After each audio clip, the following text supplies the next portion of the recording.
रायगड रत्नागिरी सिंधुदुर्ग जिल्ह्यात विसावली गाव जगाच्या नकाशाने शोभून दिसता आमच्या कोकणचा नाव।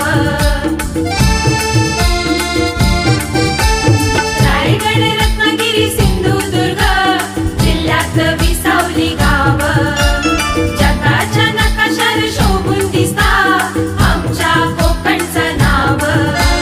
सह्याद्रीच्या डोंगररांगातून फुलला नंदनवन सह्याद्रीच्या